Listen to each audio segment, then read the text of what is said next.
Okay, now another video to follow up the one that you just watched.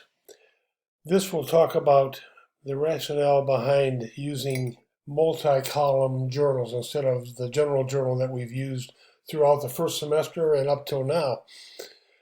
We need to understand why we do this. So an example hopefully will explain this for you. If you look on your screen, you see a general journal for the ABC Furniture Store. A couple entries have been journalized, and they are very common entries. We've had these many times before. On January the 8th, the company Furniture Store made a sale on account. If we sell something on account, it's accounts receivable, and we debit, in this case, $250. The credit goes to the revenue account, which increases that revenue account. Revenue account of sales is then credited. Same day, we have another sale. Again, on account, accounts receivable debited by $395, sales credited by the same amount. Now, a couple things with this. First of all, if we have a furniture store, a large retail store of any kind, they will make many sales during the day. And perhaps many of them are sales on account. So if we do the same entry, it may fill up several pages in a general journal. And it becomes inefficient for that reason, but also because when we go to the posting, we would have to post this entry, a debit to accounts receivable by $250, and then put the account number there.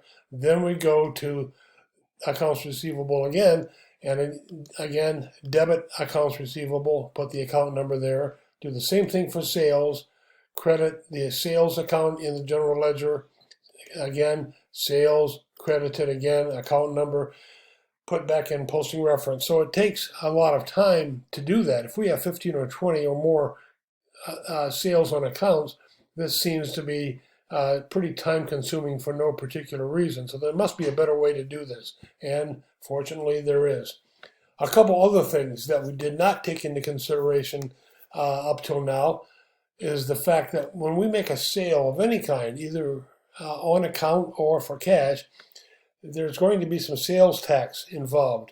You're already very familiar with that when you purchase things. There's always sales tax, it seems, that you have to pay.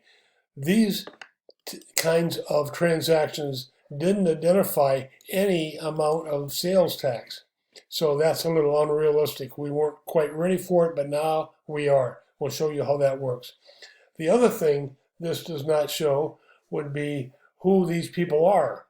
The person who purchased whatever this item was for $250, and this person may be different customers. This does not show us who they are, and there's no way in this case to keep track of how much people owe to us. And we will be considering all of these, and we have up to this point, all of these types of sales on accounts as customers who have accounts with us. These are not credit card sales. So we'll look at credit card sales later on this semester, but these are not credit card sales. These customers have accounts with the ABC Furniture Store, so they owe us directly. So we have to have some way of keeping track of all that. So that's why the general journal is not the best thing to use for a store like the ABC Furniture Store. In fact, we probably will see this type of store using this type of journal. This is a typical sales journal. This deals with sales on account. If we have a company that sells a lot of things on account, this would be very useful.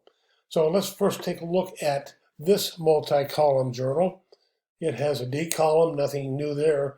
This column is called accounts debited, and we will explain how that works momentarily. We'll come back to that. This is a new column called sales number, NO period. It stands for sales invoice number. This is something called the source document. When we make a sale, we typically give a copy of the invoice or the receipt to the customer, and we keep a copy. We have a we have a source document for that sale, and we'll show you how this works with the sales journal. Posting reference, pretty similar to the way we've done things before. A few little wrinkles to this, as we'll see. We'll come back to that. Then we have an accounts receivable debit column. We've used accounts receivable a lot. Now we have a special column for accounts receivable debit, not for accounts receivable credit, not needed in this journal. Sales, there's a sales credit column. We rarely, as you know by now, we rarely would debit sales. Whenever we make a sale, sales credited. Then a new column called sales tax payable. This is a liability account. We will owe this money. Sales tax payable credit. Those are the columns. Then at the bottom, I want to point out there are totals at the bottom. And in most of the problems that I give you, these will have formulas already for you. So let's take a look at this way up in the formula bar. The formula is equal sum parentheses F7 through F24. That means this cell will add up everything from F7 all the way down to F24. Column F, line 24. Same way here. Sales will add up this entire column, and sales tax payable will add up this entire column.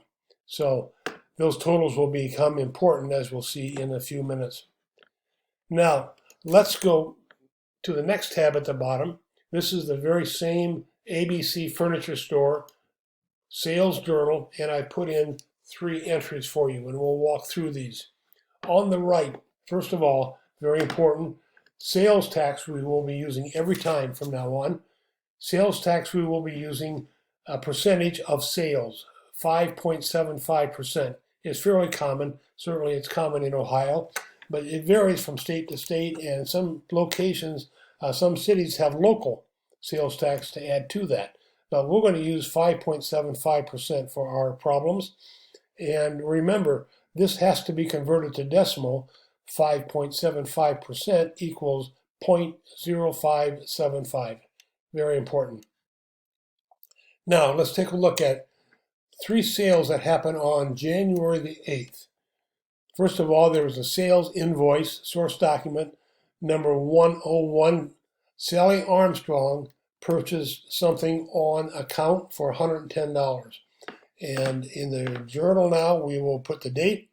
Her name goes here, and we'll talk about how that's handled a little later. But now we know who this customer is. It's Sally Armstrong. This is the source document. S101 means sales invoice 101. And let's start with this column. The sale was for $110. So sales ought to be credited by $110. And that's what will happen. But we have to add something to it. We now have to charge her sales tax, and that liability account will be credited. The 633 is shown here as the arithmetic is indicating. The sale of $110 times 0.0575 equals 6.325, and we round that up to $6.33. So when we add that to the 110, she owes us $116.33. That's what she has to pay us. When she does pay us, we get the $110. That's our gross profit for the sale. And the $6.33 we have to hang on to because we have to pay it on her behalf eventually to the state. So that becomes for us a liability.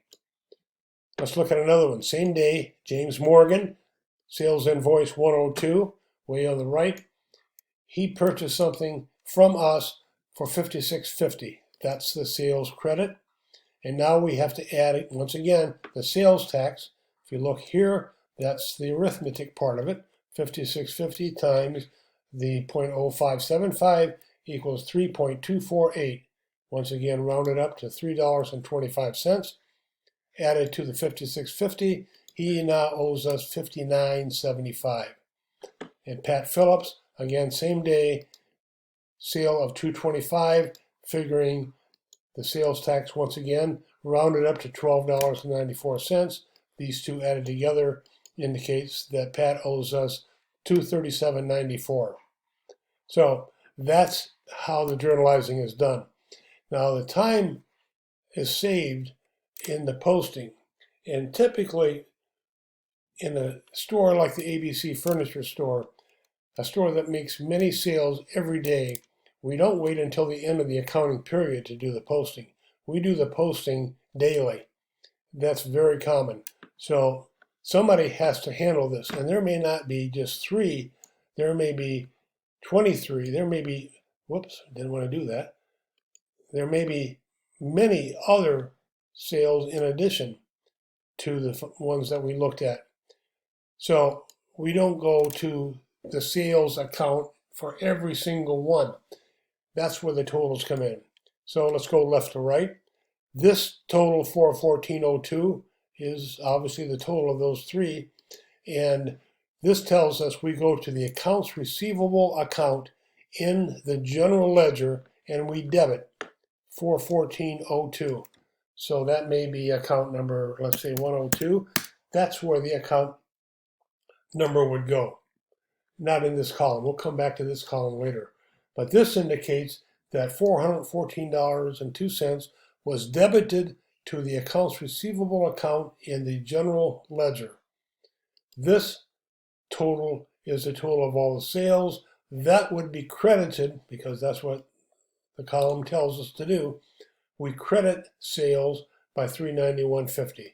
And perhaps that's account number 401. And that 401 now means we have posted $391.50 to the credit side of sales.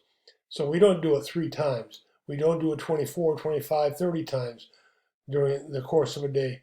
We just do it once at the end of the day.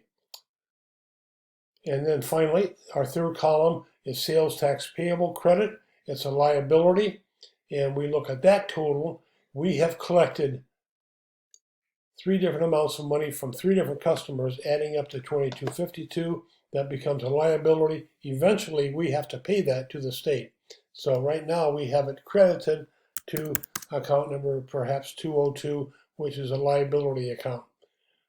So that's where the account numbers go at the bottom for the totals. And it's important that we post these things to the general ledger. Now, the next thing we will do, and we're not quite ready for that yet, but we will use this column to post information regarding each of these customers. So Sally Armstrong has an account in the accounts receivable ledger. Remember the subsidiary ledger I talked about in the previous video. So this amount of money, that's what she owes us. And we debited it to accounts receivable in the general ledger. Now we will also debit the same exact amount to her account. $59.75 goes to James Morgan's account, and then the $237.94 would be debited to Pat Phillips. And we'll show how that works later, but they also will have account numbers, and that we will see later on. So the sales journal is used for sales on account. If we make sales for cash, which likely a store would, we use a different journal. There's a journal called Cash Receipts, and we'll look at that later on. Right now we're just dealing with this one. So it deals with sales on account only, and each of these are customers, and we will assume each of them has an account with us. So we'll have to keep track of the money that they owe to us, and eventually we have to make sure that we collect it from them. That's one of the disadvantages that a store has if they have their own accounts for customers and their own collection system. We'll talk about all that a little later. So if you need to review this so you know the difference between a general journal and a sales journal and how to use it. And at this point, let's go back and do a problem involving this kind of a journal. So go back to your course page at this point.